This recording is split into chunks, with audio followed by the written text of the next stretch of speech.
नमस्कार फॅमिली आणि good morning. तर कसे आहात? मजेत ना? तर सगळ्यांना हॅप्पी थंडी. ही थंडी मस्त सुटलेली आहे मुंबईमध्ये. तुमच्याकडे थंडी आहे का? आज मी मस्त कानाला अशी ओढणी बांधून आलेली आणि हेल्मेट काढल्यानंतर ती ओढणीची गाठ काढली आणि डोक्यावरच ठेवली ओढणी, कारण गार वाटत होतं कानाला. आणि थोबाडाला खूप सारं वॅसलीन चोपडून आलेली, कारण हातपाय तर फाटलेत थंडीनी, पण थोबाड पण पूर्ण उरलेलं होतं. त्यामुळे जरासं वॅसलीन चोपडलं, त्यामुळे असं तेलकट तेलकट तेल ओतल्यावाने दिसतंय. आणि बघू शकता आय डी कार्ड जमा केलं आहे आणि मी कामावर पोचले. तुम्हाला तर माहिती आहे मी जेवण बनवायचं काम करते. पहाटे अंधारामध्ये 6:15 वाजता मी कामावर पोचते. त्यासाठी मला घरातनं 6 वाजता निघावं लागतं. चला तर मग दाखवते मी पहिल्या घरी आज काय बनवते. गेल्या गेल्या पहिले नारळ पाणी उघडलं, कारण इकडे सरांना मला नारळ पाणी द्यायचं होतं. तसं तर मी सरांना भैयाच म्हणते. तर मला आल्या आल्या बोलले, भैया की आप नारियल पाणी खोल दो और नारियल पाणी दे दो. रोज नारळ पाणी मी कामावरनं घरी म्हणजे निघताना देत असते, पण आता मला आल्या आल्या सर बोलले की नारळ पाणी दे, म्हणून मग मी पहिले नारळ पाणी ओपन केलं आणि ते व्यवस्थित असं काढल्यानंतर चाळणीनी गाळून असं मी देते. कारण कधी कधी नारळ खोलताना एखादा नारळाचा तुकडा त्याच्यामध्ये पडतो आणि मग तो घशात अडकायला नको, त्यामुळे मग असं व्यवस्थित गाळून मी नारळ पाणी दिलं. आधी गेल्या गेल्या हे एकच काम केलं, पहिले नारळ पाणी दिलं, त्यानंतर बाकीच्या कामाला सुरुवात केली. चला मग दाखवते आज मी काय बनवलं आहे. मस्तपैकी मलाई पनीर बनवलेलं आहे. ह्याची रेसिपी मी ऑलरेडी शेअर केली आहे. जर हवी असेल तर माझ्या चॅनलवर तुम्ही चेक करू शकता. तर मस्तपैकी मलाई पनीर असं बनवलेलं. माझ्या हातची मलाई पनीर, तसंच क्रीम कॉर्न, अशा ज्या मोजक्या भाज्या आहेत ते ह्या घरात त्यांना खूप आवडतात आणि त्यामुळे त्या नेहमीच केल्या जातात. त्यानंतर शेवई पुलाव म्हणू शकतो किंवा व्हेजिटेबल शेवई उपमा म्हणू शकतो. ह्यात खूप साऱ्या व्हेजिटेबल आहेत, जसं की गाजर, बेबी कॉर्न पण टाकलेत मी आणि बेबी कॉर्न पण टाकलेत, गाजर टाकली, बीन्स टाकले, शिमला मिरची, कांदा, टॉमॅटो. मस्त असा मोकळा मोकळा असा शेवईचा पुलाव केलेला आहे. आणि ही मलाई पनीरची भाजी लंचसाठी बनवली आहे. त्यानंतर ह्या नाचणीच्या भाकरी बनवलेल्या आहेत. नाचणीच्या भाकरीमध्ये पण बीटरूट टाकल्या का? नाही तर तुम्ही म्हणाल आज बीटरूट कुठे गेलं, तुझ्या लाल लाल चपात्या दिसत नाही. जरी नाचणीची भाकरी असेल तरी मी बीटरूट टाकलेलंच आहे. त्यानंतर सगळं आता रेडी झालं आहे, तर मी आता टिफिन भरते. तर हे मुकेश भैया परत गावाला गेलेत, कारण त्यांचं कोण रिलेटिव्ह एक्सपायर झाले, त्यामुळे हे काम मलाच लागलं आणि हे कामाचा मला खूप कंटाळा येतो. आल्या आल्या ते डब्बे धुवा, घासा, पुसा आणि मग त्यानंतर भरा.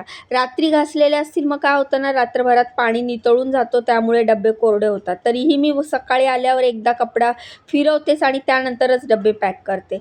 मुकेश भैया नसल्यामुळे मला हे रोजचं काम झालं आहे. आल्यावर पहिले टिफिन घासा, मग त्यानंतर पुसा आणि मग भरा.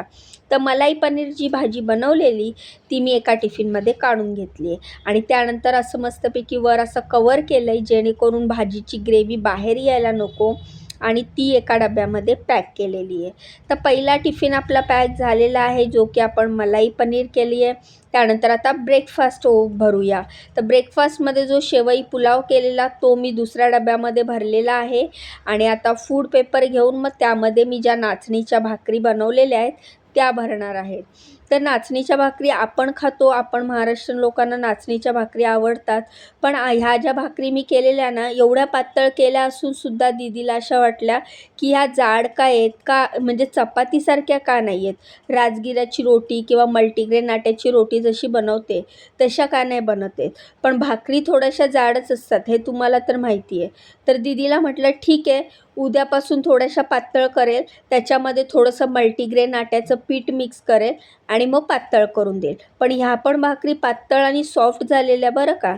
उरलेल्या भाकरी दीदीसाठी काढून ठेवल्या आणि मग हे मसाला मीठ हे मिक्स केलेली छोटी डबी घेतली, त्याच्यात मसाला मीठ टाकलं, थोडंसं ब्लॅक पेपर पावडर टाकली आणि चौथ्या डब्यामध्ये दही भरायला घेतली. हे जे पर्पल कलरची छोटी डबी दिसते ना, त्यातच मसाला मीठ आणि ब्लॅक पेपर पावडर आहे, जे की भैया जेवताना दह्यामध्ये मिक्स करून खातील. तर एक एक करून आपण डबे भरूया व्यवस्थित. आधी भाजी, मग उपमा, मग चपाती आणि सगळ्यात वर दही.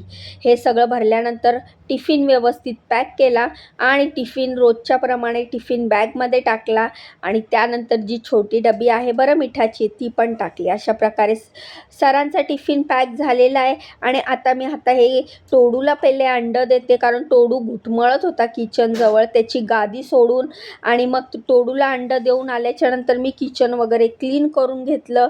त्यानंतर बनवायला घेतलं ऑरेंज ज्यूस. तर आता हा व्हिडिओ मी फास्ट फॉरवर्ड करत आहे, कारण की ह्याला खूप वेळ लागतो आहे. आणि एक एक संत्र्याच्या म्हणजे फोडीमधनं एक एक बी काढायची असते, कारण की एक जरी बी गेली की मॅडमना हे ऑरेंज ज्यूस आवडत नाही, त्यांना ते कडू टेस्ट लागते. त्यामुळे ऑरेंज उघडून त्याच्या एक एक फोडीमधनं एक एक बी बाहेर काढून मी अशा प्रकारे मिक्सरच्या भांड्यात टाकत होती. तर मागे मला एक कमेंट आलेला की हे जे मिक्सर आहे ते कुठल्या कंपनीचं आहे, तर बॉस्च कंपनीचं आहे. तर BOSCH बॉस्च कंपनीचं हे मिक्सर ग्राइंडर आहे. तर त्याचा पण रिप्लाय मी या व्हिडिओतनं दिलेला आहे. अशा प्रकारे 2 ऑरेंजेस होते मस्त मोठे मोठे आणि फ्रेश होते.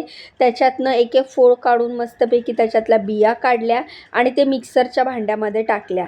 कारण भैयाला तर मी सरांना भैयाला तर त्यांना तर मी दिलेलं आहे कोकोनटचं पाणी म्हणजे नारळ पाणी दिलं आहे, पण दीदीसाठी मला ऑरेंज ज्यूस बनवायचा होता. त्यामुळे मग मी हे व्यवस्थित टाकून घेतलं आणि आता हे ग्राइंड करून दीदीसाठी ऑरेंज ज्यूस बनवणार आहे. त्याआधी हे सगळं कचरा काढून घेते, सगळं क्लीन करून घेते.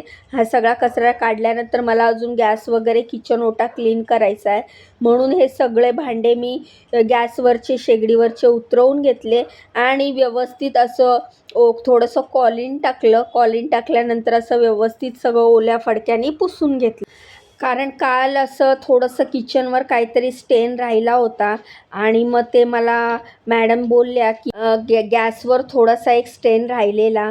तर मला असं आवडत नाही शक्यतो, कधीतरी असं चुकून राहिला असेल, शेवटी माणूस हे चुका होतातच. त्यामुळे आज मी व्यवस्थित असं सगळं स्टँड काढून कॉलिन वगैरे टाकून व्यवस्थित क्लीन केलेलं आहे. तुम्ही माझे रोजचे व्ह्यूअर्स असाल तर तुम्ही बघतच असाल, मी हे रोज व्यवस्थित क्लीन करत असते. पण कधी कधी काय होतं, निघताना असा चमचा वगैरे भाजीचा पडला गॅसवर किंवा शेगडीवर तर तो स्टेन राहतो, कारण नंतर जी काम करणारी बाई आहे ती उशिरा येते, मग तोपर्यंत किचन असं घाण राहायला नको, म्हणून मी पुन्हा एकदा आज हे डीप क्लीन करून घेतलं. माझं सगळं काम झालं आहे. पर्स उचलली, ओढणी गळ्यात टाकली आणि मी आता निघाली आहे दुसऱ्या कामावर. हे सगळं आवरेपर्यंत, ज्यूस बनवेपर्यंत, किचन साफ करेपर्यंत मला झाला उशीर. रोज 7:40ला निघणारी आज मी 7:45 झालेत आणि 7:15पर्यंत मला दुसऱ्या घरच्या त्या मॅडमचा टिफिन द्यायचा आहे. त्यामुळे धावत पळत लिफ्ट जवळ आली तर लिफ्ट वरून खाली चाललेली आणि मला जायचं आहे वर. त्यामुळे पटकन बाजूची रेसिडेन्शियल लिफ्ट दाबली, लिफ्टचं बटन दाबलं आणि मग मी तिकडूनच आता चाललेली आहे दुसऱ्या कामावर. उशीर झाल्याबरोबर मॅडमचा फोन येतो, कारण त्यांना पण तर 7:15पर्यंत डबा द्यायचा आहे ना. हळूहळू गॅससमोर उभं राहिल्यामुळे वॅसलीनचं तेल गळायला लागलेलं गालावर, त्यामुळे ओढणी फिरून घेतली आणि मी आता निघाली आहे दुसऱ्या कामावर. तर असंच व्हिडिओ शेवटपर्यंत बघा आणि मी तुम्हाला दाखवते की मी दुसऱ्या कामावर काय बनवते. फायनली मी दुसऱ्या कामावर पोचली, दरवाजाची बेल वाजवली आणि इकडे येऊन बनवल्या मस्त गोलगरगरीत मऊ अशा चपात्या बनवल्या. त्यानंतर मी भाजीमध्ये बनवलेली आहे शिमला मिरचीची भाजी, काकडी कापून ठेवलेली आहे. शिमला मिरचीची भाजी दाखवते. पीठ पेरून भाजी बनवलेली आहे, बेसन घालून ही सुकी भाजी बनवली आहे शिमला मिरची कांद्याची. आणि रात्रीचा थोडासा भात होता तो फोडणी टाकलेला आहे, काकडी कापून ठेवली आहे. मॅडमचा टिफिन ऑलरेडी देऊन झालेला आहे. मॅडम टिफिन घेऊन निघून गेल्यात. अजून एवढा भांड्यांचा ढीग घासायचा आहे, कचरा वगैरे उचलायचा आहे, किचन गॅस क्लीन करायचा आहे. चला मग मी पटापट आवरते. तर बघा आवरून झालं आहे. सगळी भांडी रिकामी केली, कढया वगैरे सगळ्या घासल्या, पुसल्या, जागेवर ठेवल्या, किचन गॅस क्लीन केला, गॅसचं मेन नॉब बंद केलं, बेसिंग क्लीन केलं आणि आता मी निघाली आहे घरी. तर हे माझं रोजचंच रुटीन आहे, व्यवस्थित सगळं क्लीन करून जायचं, कारण ह्या घरात मी शेवटी एकटीच असते. कारण की मॅडम आणि सर सकाळीच निघून जातात. मी आल्याच्यानंतर मॅडम टिफिन घेऊन निघतात, त्यामुळे दरवाजा बंद करून जाण्याची जबाबदारी माझी असते. त्यामुळे खिडक्या व्यवस्थित बंद करायच्या, सगळे बटणं बंद करायचे, गॅसचं मेन नॉब बंद करायचं करायचं आणि मग घरी निघायचं. तर अशा प्रकारे माझं हे रोजचं डेली रुटीन आहे. बरं, तुम्हाला माझे व्हिडिओ आवडतात ना? माझे व्हिडिओ कसे वाटतात मला कमेंट करून सांगा. असेच छान छान कमेंट करा. मला खूप सपोर्ट करा. मला तुमच्या सपोर्टची गरज आहे. आणि प्लीज वाईट कमेंट करू नका. वाईट कमेंट करायला माझे जवळची लोकं आहेतच. तुम्ही तरी चांगलेच कमेंट करा. बरं, भेटूया उद्याच्या नवीन व्हिडिओत, नवीन कुठली तरी रेसिपी घेऊन, नवीन डेली रुटीन घेऊन. तर माझं रुटीन तर हेच आहे, पण माझ्या आयुष्यात जे जे घडतं ते मी तुमच्याबरोबर शेअर करण्याचा प्रयत्न करते. पण काही गोष्टी अशा असतात ज्या आपण शेअर करू शकत नाही. तुम्ही पण माझ्यासारख्या लेडीज असाल, बायका असाल तर तुम्ही समजू शकता. चला मग धन्नोला चावी लावते, धन्नो स्टार्ट करते आणि मी जाते घरी. तुम्ही जाण्याआधी व्हिडिओला लाईक करा, चॅनलला सबस्क्राईब करा, मला खूप खूप सपोर्ट करा. तर भेटूया उद्याच्या नवीन व्हिडिओत. तोपर्यंत बाय आणि श्री स्वामी समर्थ.